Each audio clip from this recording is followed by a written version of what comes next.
एक ही सूर्य तीन पथों पर कैसे चल सकते हैं? तीन सूर्य होना चाहिए, एक ही सूर्य के तीन स्वरूप हो सकते हैं।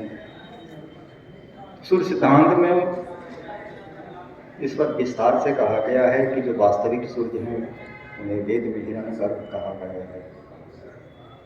हिरण मतलब स्वर्ण, चमकीला, प्रकाशमय। गर्भ मतलब जो अभी गुप्त है, छुपा हुआ है, प्रकट न हो, अव्याकृत।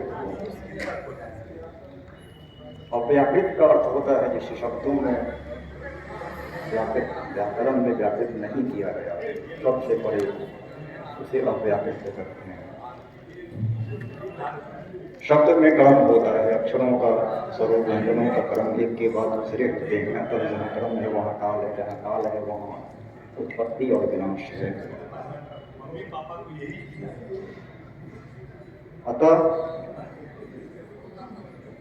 जो शाश्वत सनातन है वहाँ शब्द हो ही नहीं सकता है, क्योंकि वहाँ फिर तब क्रम और काल हो जाएगा। तो जो वास्तव में चैतन्य है वह सर्वव्यापी होता है, वो शब्द के परे होता है, वह तत्क्षण सब कुछ जान लेता है कि सिर्फ वही सब जगह व्याप्त है और स्वयं को जानने के लिए समय नहीं लगता। वही एक है जो हर जगह विभिन्न रूपों में प्रकट है। हम सब भी उसी के अंश हैं। यो असो आदित्य पुरुष सो असो अहम, ये वेद का अंतिम मंत्र है। वेद मतलब यजुर्वेद, वही असली वेद है। मनुष्यों के प्रपंच से ऋग्वेद को वर्ल्ड हेरिटेज में डाल दिया गया यह कहकर कि वो बाइबिल की तरह उसमें केवल प्रार्थना है, अतः वही असली वेद है। बाकी तो कर्मकांड है, ब्राह्मणों का प्रपंच है यजुर्वेद, उसे तिरस्कृत किया गया और उत्तर वैदिक काल में डाल दिया गया। लेकिन ऋग्वेद का भी आरंभ यज्ञ से है, अग्निमीळे पुरोहितम। यज्ञ ही वास्तव में वेद का प्रमाण है, यज्ञ के बिना वेद नहीं है। ऋग्वेद भी यज्ञ की स्तुतियों का संकलन है, यज्ञ नहीं तो ऋग्वेद भी नहीं। और यज्ञ में चारों वेदों का प्रयोजन होता है, अथर्ववेद का भी। उसमें जो ब्रह्मा बन के बैठते हैं वो चारों वेदों के व्याकरण माने जाते हैं और उन्हें मौन रहना पड़ता है। मौन क्यों रहना पड़ता है? तो जिसे असंप्रज्ञात समाधि कहा है पतंजलि मुनि ने, उसी को याज्ञवल्क्य महर्षि ने बृहदारण्यक में मौन कहा है। जो मौन रहे उसे मुनि कहते हैं। मौन रहकर ही वो परम चैतन्य होकर अपूर्व फल की सृष्टि कर सकता है। जो यजमान को जो फल प्राप्त होता है यज्ञ में वो ब्रह्मा देता है। आजकल किसी मूर्ख को ब्रह्मा बनाकर आप बिठा देते हैं, क्योंकि ऐसा परमहंस कोई नहीं है पूरे भारतवर्ष में जो चारों वेदों का भी ज्ञाता हो और परमहंस भी हो, उसी को ब्रह्मा बनने का अधिकार है। यही कारण है कि आजकल यज्ञ तो हो जाते हैं, फल नहीं मिलता। उसमें जो दक्षिणा आप लोग देते हैं, खर्च वर्च करते हैं, उसका फल मिलता है तो उसे यज्ञ फल समझ लेते हैं। जो यज्ञ का वास्तविक फल है, आप पूरा ब्रह्मांड, नया ब्रह्मांड बना सकते हैं यज्ञ के द्वारा। ये क्षमता है। और मैंने देखा है बिना तेल का यज्ञ होते हुए, बिना घी का यज्ञ होते हुए, आग जलाते हुए। कई परमहंस साधुओं को देखा है, भारत के कई भाग में है, लेकिन वो बड़े बड़े जो महानखाना बने हुए हैं और हाथी की तरह तोंद फुलाकर जो बैठे हैं गजराज सब, वहाँ वो साधु नहीं रहते हैं। वे लोग आधी धोती पहन के टहलते रहते हैं। 5 घर से भीख मिल जाए तो ठीक, वरना भूखे रह जाते हैं।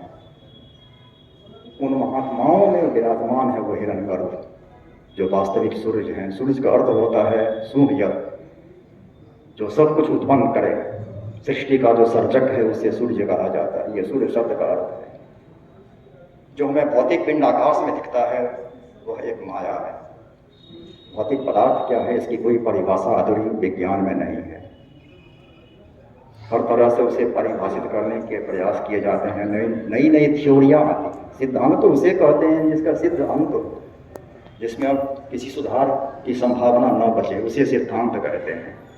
तो सिद्धांत देने की क्षमता केवल ईश्वर में है या सूर्य में है। जो सबका उत्पादक है वही सबका रहस्य जानता है, वही सिद्धांत दे सकता है। मनुष्य में यह क्षमता नहीं कोई सिद्धांत बना सके। इसलिए रोज नए नए सिद्धांत आते हैं, टूटते हैं, फिर नए आते हैं, बनते बिगड़ते रहते हैं। तो सूर्य पर आधुनिक विज्ञान के नाम पर भ्रम पैदा किया गया है कि दृक् पक्ष। ये दृक् पक्ष क्या होता है? जो दिखता है। हमारे शास्त्र में कहा गया जो दिखता है वो माया है। आधुनिक विज्ञान की मानता है कि मनुष्य को जो देखिए वही साइंटिफिक फैक्ट है। इसे पॉजिटिव, आइंस्टाइन के गुरु थे मार्क्स, उन्हीं का ये दर्शन है पॉजिटिविज्म, जो सभी आधुनिक विज्ञानों का वो मूल दर्शन है। जो इंद्रियों द्वारा या इंद्रियों के जो उपकरण हैं जैसे कि दूरबीन इत्यादि, उनके द्वारा जो ऐन्द्रिक ज्ञान हमें प्राप्त होता है वे पॉजिटिव फैक्ट हैं और केवल उनका अध्ययन ही विज्ञान का विषय है। और जिन वस्तुओं का ऐन्द्रिक ज्ञान हम साक्षात नहीं पा सकते हैं जैसे कि आत्मा, परमात्मा, कर्मफल, पुनर्जन्म, इन सब का ऐन्द्रिक हम साक्षात्कार नहीं कर सकते, अतः वे विज्ञान के विषय नहीं हैं। विज्ञान के विषय नहीं हैं ये मार्क्स का कहना था, वे गलत हैं, अंधविश्वास है, ये नहीं उन्होंने कहा, वो हमारा विषय नहीं है। लेकिन इस बहाने आजकल के जो विज्ञानवादी हैं, वैज्ञानिक नहीं विज्ञानवादी, जिनको विज्ञान का ज्ञान नहीं किंतु विज्ञान का ढोल पीटते हैं, उन्हें विज्ञानवादी, साइंटिज्म इसको कहा जाता है। ये इन लोगों का दर्शन है कि जो दिखता है वही सत्य है, जो नहीं दिखे वो असत्य है, वो है ही नहीं। और ऐसे ही लोगों का ये हल्ला है दृक् पक्ष पंचांग। ये पंचांग होत है क्या? ये तो विज्ञान में तो पंचांग की मानता नहीं है। आधुनिक विज्ञान को पंचांग की कोई आवश्यकता नहीं है। पंचांग का उद्देश्य है धार्मिक कृत्य करना। जो विभिन्न तिथियों इत्यादि पर जो आपके धार्मिक कर्तव्य होते हैं उनके संपादन के लिए पंचांग बनते हैं। इसलिए ईसाई धर्म में पंचांग नहीं होता है। इस्लाम में जो है भी तो वो बिल्कुल भिन्न पद्धति का है, उसे हम पंचांग नहीं कर सकते हैं, क्योंकि ये पंच अंग ये मुख्य है पंचांग में। जो चंद्रमा और सूर्य के संबंध से 5 अंग बनते हैं, वो इस्लाम में या ईसाइयत में वो 5 अंग वाले ये पंचांग का प्रयोजन नहीं होता है, वो केवल हमारे सनातन धर्म में है। इसलिए हमारे सनातन धर्म में जो विधर्मियों द्वारा छल कपट के द्वारा ये दृक् सिद्ध के नाम पर एक जो प्रपंच खड़ा किया जा रहा है, इसका मूल उद्देश्य है सनातन धर्म को मिटाना। हमारे धर्म पर व्यवहार इत्यादि नहीं रहेंगे तो सनातन धर्म नहीं रहेगा, पूरे देश को ईसाई बनाना सुगम हो जाएगा। क्या कारण है कि 1000 वर्ष से हिंदुओं का राज नहीं रहा इस देश में, फिर भी ये मिट क्यों नहीं रहा है? ये समस्या है जिस पर उन लोगों की गुप्त गोष्ठियां होती है। अब खुलकर नहीं बोलते, पहले वो लोग खुलकर बोलते थे कि मिटाना है। ऑक्सफोर्ड कैम्ब्रिज से लेकर ये सोवियत संघ की कम्युनिस्ट पार्टी, उन सब में आपस में झगड़ा रहता था, एक पूंजीवाद एक रिपब्लिकन, लेकिन हिंदुत्व के विरुद्ध वो सब एकजुट थे। और हिंदुत्व में उनको गीता और उपनिषद का दर्शन नहीं दिखता था, उनको केवल जातिवाद दिखता था कि ये बहुत मानवता विरोधी गंदा धर्म है, इसको मिटाना है। संसार के विकास के लिए हिंदुत्व का विनाश आवश्यक है। ये सब वहां के टेक्स्ट बुक में पढ़ाई होती है।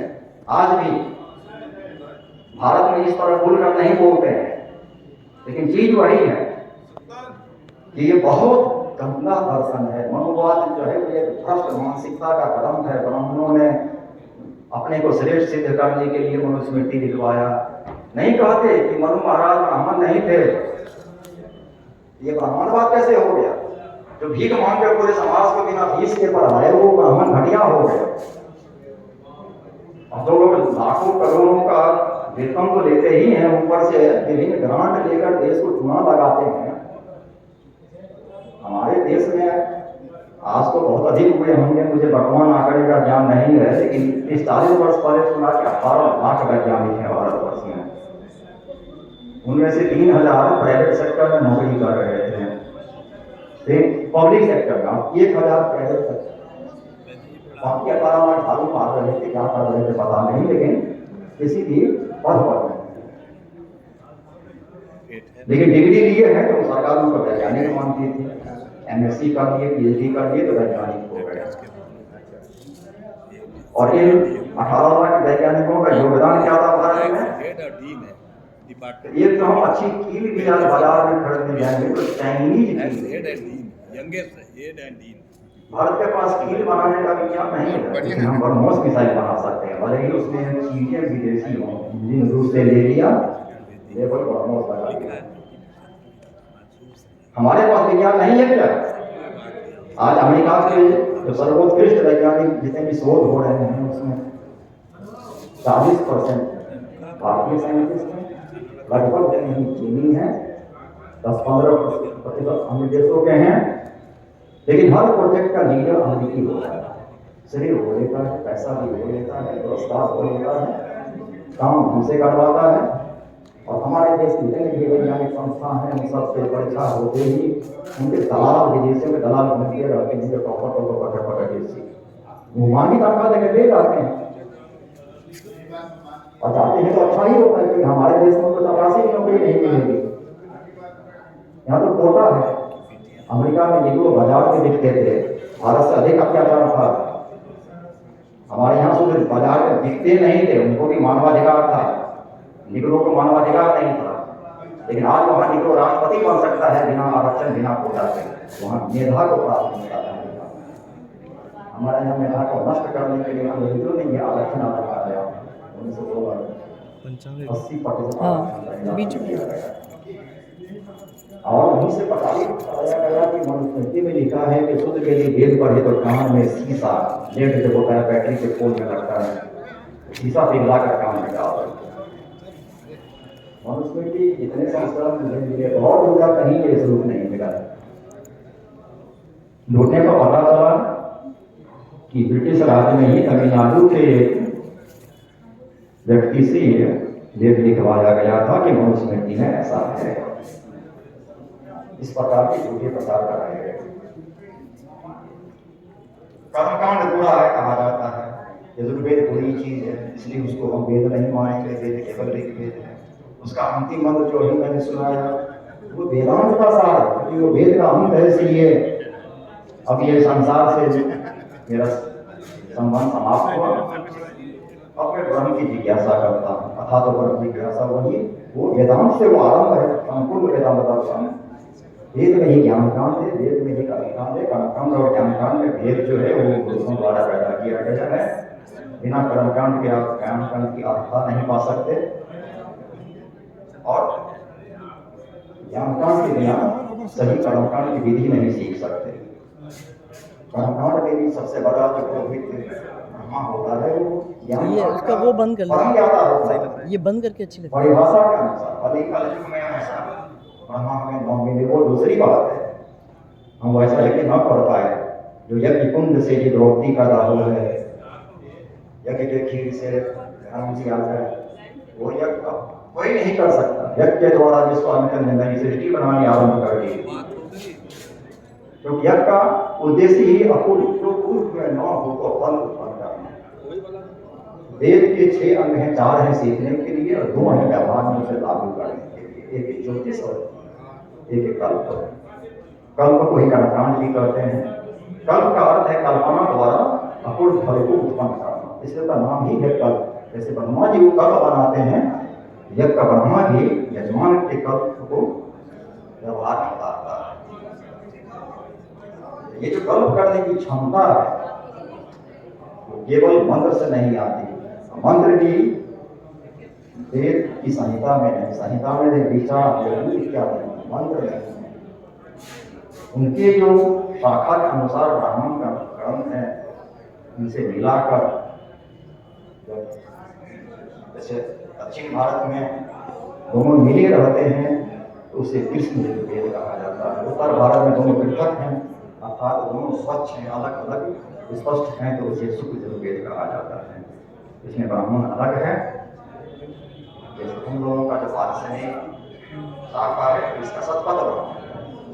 उसके आरंभ में ही है यजमान से संकल्प कराया जाता है कि देवता सत्य, मनुष्य असत्य, अतः जब तक मैं यज्ञ पर बैठा नहीं तब तक मैं सत्य पर, अर्थात मैं मानव नहीं, मैं देवतुल्य होकर यज्ञ करूंगा। ये संकल्प यज्ञ के आरंभ में हर यजमान को करना पड़ता है। सत्य पर रहकर मनुष्य भी बने रहना प्राय असंभव है। क्यों? सत्य कौन नहीं, जो हम सब बोलते हैं सत्यवादी हो गए, गांधी जी की तरह झूठ का राज करा दो, हर जगह झूठ की विजय दिला दो और सत्य पर शासन देते रहे। इसे सत्य नहीं करते। सत्य वह है कि मैं जो वास्तव में हूँ अपने उस स्व में ही स्थित रहूं। अध्यात्म को स्वभाव कहा भगवान कृष्ण ने गीता में, और उसी को पतंजलि मुनि ने स्वरूप अवस्थिति। जो मैं वास्तव में हूँ वही हूँ। ये यजमान को यही संकल्प करना पड़ता है। मैं उस आत्म स्वरूप में स्थित होकर ही यज्ञ करने का अधिकारी बन सकता हूँ। जब तक मैं जो मैं नहीं हूँ उसमें स्थित रहूंगा, अहंकार में, तब तक मैं यज्ञ करने का अधिकारी नहीं, और तब तक मैं किसी भी आर्ट्स ग्रंथ को पढ़ने का, अध्ययन करने का अधिकारी नहीं। ब्रह्मचर्य आश्रम सबने सुना होगा, लेकिन ब्रह्मचर्य किसे कहते हैं और ब्रह्मचर्य का सर्टिफिकेट कैसे मिलता है? 23.5 घंटे का ब्रह्मचारी तो हर लफंगा रहता है, तो क्या उसे 23.5 घंटे तक ब्रह्मचारी मान लेंगे?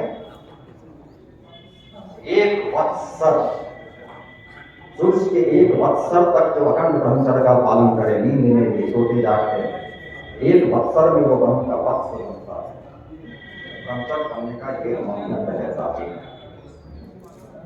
1 वर्ष तक अखंड ब्रह्मचर्य का पालन करने पर ही वह स्वयं को ब्रह्मचारी कर सकता है, और तब उसे ब्रह्म के स्कूल में दाखिला मिलता है। और अंत कहाँ है ब्रह्मचर्य का? तो ब्राह्मण बनने का कहीं नहीं है, वो एक प्रक्रिया है। पूर्ण ब्राह्मण का अर्थ है कि अब ब्रह्मा बन गए, अब शरीर नहीं रहे, मुक्त हो गए, जीवन में ही मुक्त हो गए, वह है ब्राह्मणत्व। और इस ब्राह्मणत्व का जाति से संबंध नहीं है, हर जाति को अधिकार है। यह दूसरी बात है कि हर किसी में वो क्षमता नहीं है। जाति का जन्म से संबंध है। धान में जाति होती है, कुत्ते में, बिल्ली में, हर जीव जंतु में जाति होती है, तो मनुष्य में जाति होना स्वाभाविक है। अमेरिका, इंग्लैंड भी हर जगह जातियां हैं। लोग झूठ कहते हैं कि केवल हिंदू में जाति होती है।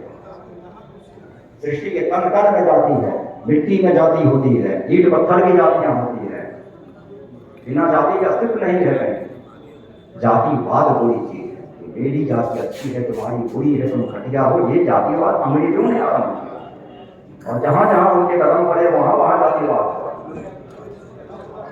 मनुष्य को गुलाम बनाकर बेचा, निगरो बनाकर बेचा, गोरा और काला का भेद किया, धर्म के नाम पर देश बनाए। साउथ अफ्रीका में नस्लवाद किया अंग्रेजों ने, पाकिस्तान धर्म के नाम पर बनाए, इजराइल धर्म के नाम पर बनाया, आयरलैंड को धर्म के नाम पर, ईसाई ने भी प्रोटेस्टेंट और कैथोलिक के नाम पर आयरलैंड को तोड़ा। हर जगह सेक्युलरिज्म का काम तोड़ा अंग्रेजों ने, हर जगह जातिवाद का काम कर किया। चमड़ी के रंग पर इसे स्थापना ने कहा कि चमड़ी के द्वारा जिसका जो मूल्यांकन करे वो ब्राह्मण नहीं क्षमा है। तो चमड़ी देखकर मनुष्य की गुणवत्ता का देखने में गुरु था, तो जनक जी के दरबार में उसे देखकर सब हंसने लगे।